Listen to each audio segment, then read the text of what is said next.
We've got some massive news to take a look at here today involving multiple New York Rangers players who have been named to their country's roster for the 2025 Nations Faceoff tournament that will feature Canada, the United States, Finland, and Sweden, four of the top kind of hockey powerhouses in the entire world. There's going to be a great, head-to-head tournament there where I think it should be a lot of fun to watch. I will be definitely watching. It should be a lot of fun to watch. Some nearly best on best. I mean, obviously, with these rosters, we pretty much have, obviously full NHL teams. Every single roster is featuring a player that is, playing in the NHL right now. So it pretty much is best on best, top against top. But obviously, we are still missing some of the other top nations around the world. So it's not completely best on best, but it is best on best between Canada, Finland, Sweden, and the U.S., of course. So there's still going to be some absolutely great hockey. We've got that Canada and U.S. rivalry. We've got that Finland-Sweden rivalry. So that should be a ton of fun to watch there. And, each of these teams will play each other once in a round robin. The top two teams go on to face each other in a kind of one-and-done elimination game, winner-take-all for the kind of, first place gold medal kind of thing, whatever you want to call it. So I think it should be a ton of fun to watch here. But we do have multiple New York Rangers players who will be featuring in this tournament.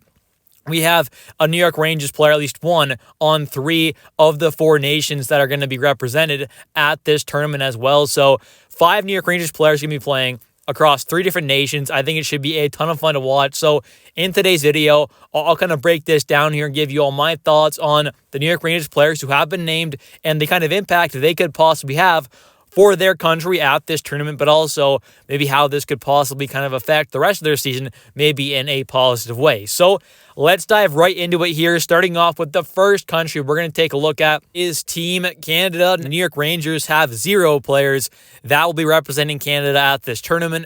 There's a couple of guys you could say who maybe possibly had an argument for maybe getting that kind of extra forward slot, being that kind of 13th forward, or possibly making that 4th line, or possibly somewhere in that bottom 6. Maybe guys like Alexis Lafreniere and Will Cooley. I didn't really expect Will Cooley to be in the conversation too much, although he has represented Canada, at the World Juniors. He's obviously not a, established kind of star player. I would say this season he's definitely been a star caliber player for this New York Rangers team, but he's obviously not an established star. He hasn't been doing it for year after year, hasn't, represented Canada at the World Championships or Olympics in the past there. So I'm not terribly surprised they did not go with Will Cooley, although I do think in a 4th line role on Team Canada, he's the exact kind of player who you want. You want to have someone who can, produce a bit at 5-on-5, obviously, at even strength there, get some points and goals and assists and all that kind of stuff there, but also play with that, defensive-minded game as well, where he is, I would say, a very solid, a good defensive winger as well, and brings a ton of physicality as he is, once again, one of the top hitters in the entire NHL. So I thought maybe he should have maybe gotten a little more of a look than he probably actually did, although I'm not surprised he did not get selected, unfortunately. We also have a guy like Alexis Lafreniere, who I think would have probably been, and probably is, one of the top guys who did not get named. Now, he was kind of on the edge there. I'm not surprised that he didn't make it, but I figured he could be one of those potential guys to, possibly get that kind of 13th forward spot. But at the end of the day, he does not get selected, which is a little unfortunate there, but it is what it is. Team Canada is still going to be great either way, and there are obviously a ton of great players, so I'm sure it was a very hard decision to make for the Team Canada staff. Next up here, we have for Team Sweden, Mika Zibanejad as the lone representative of the New York Rangers on Team Sweden. Hopefully, Mika can obviously have a really good tournament, ideally, and perform quite well for his country there. Maybe get a little extra kind of motivation or just, something. Just kind of that clicks in his head there, clicks in his game to kind of get him back on track. He's obviously someone who still has quite a few more years left at a pretty massive $8.5 million cap hit with that full no-move clause until the final season at that deadline, where a week before that, it opens up a bit there to a kind of no trade clause, so makes it a little easier to move him there, but obviously that's not for a very long time, so he's going to be on this team for a while now with that $8.5 million cap hit, and this is someone who really needs to kind of turn things around if this Rangers team, really wants to push for and go towards winning that Stanley Cup.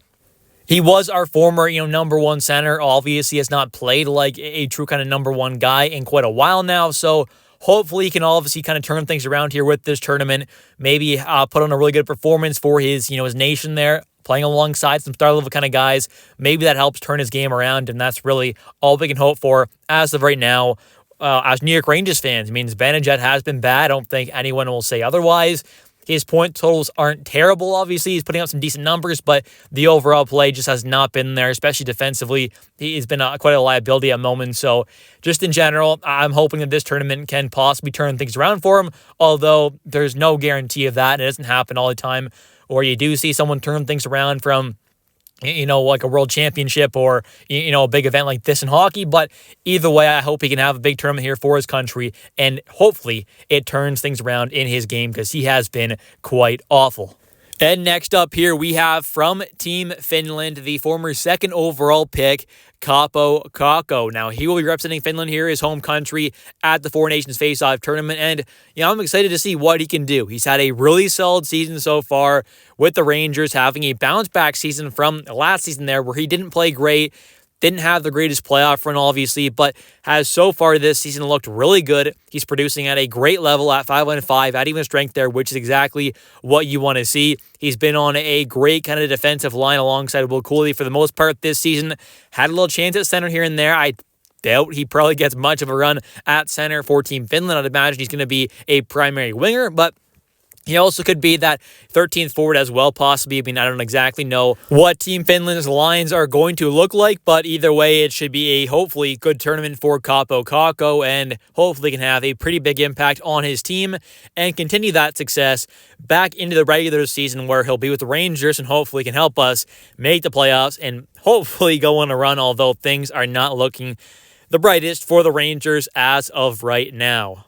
And for Team USA, the Rangers will have 3 players representing them, being Adam Fox, Chris Kreider, and Vincent Trocheck. All 3 of them will play for Team USA.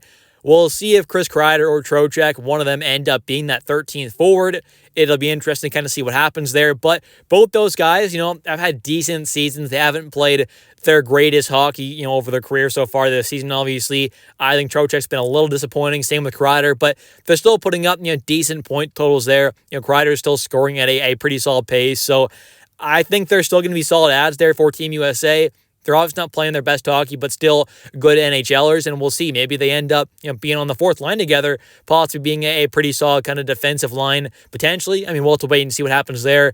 Obviously, Team USA has a lot of great centers, so, do we see, Trocheck end up truly being that 13th forward there, kind of just have that center as an extra, or possibly end up, finding his way on the 4th line center spot there? We'll have to wait and see, what kind of role they have for Trocheck and Kreider, but either way, hopefully it can be good for their confidence to hopefully have a big tournament for their sake, and obviously end up bringing that back around with the Rangers and, trying to help us obviously make playoffs. Then we have here Adam Fox, who is one of the top defensemen still in the entire NHL. I definitely wouldn't say he's been playing his near best kind of hockey, near his peak, but he still played, pretty good so far this season, not too bad, and I still think is one of the true top defensemen in the entire NHL, so hopefully he can also, just like the other players here, have a big tournament for his sake, hopefully player-wise, Adam Fox-wise, he can have a big tournament, perform quite well, and hopefully, get his confidence sky high there and hopefully bring it back around just like the other players. I know I've kind of repeated that a lot, but this is the same thing with all these guys. You just kind of hope that they don't get hurt and you end up seeing them, put on a little, at least personally, a good performance there at the tournament and hopefully bring that confidence back with the New York Rangers, because we definitely know this team needs some confidence right now. They need some fight. They need just something to change with this team. And hopefully this little break that'll happen with this tournament happening and some of the players, going away will hopefully, juice some of these guys up there and get them going back and ready for once they return to the regular season with this disappointing New York Rangers team. Anyways, thank you all so much for watching. If you have enjoyed this video, definitely hit that like and subscribe button for daily New York Rangers content. I do post every single day, so if you're a New York Rangers fan, there's no better place to be on YouTube than this channel. So with that like and subscribe button, and also don't forget to comment down below your thoughts and predictions on, who do you think's going to win this whole entire tournament, and also, what are your thoughts? Who's going to be in the finals there, and what do you think these players, from the New York Rangers are going to be able to do for their respective countries at this tournament? Thanks for watching, and I am going to lean towards Team Canada winning it all, although I am Canadian.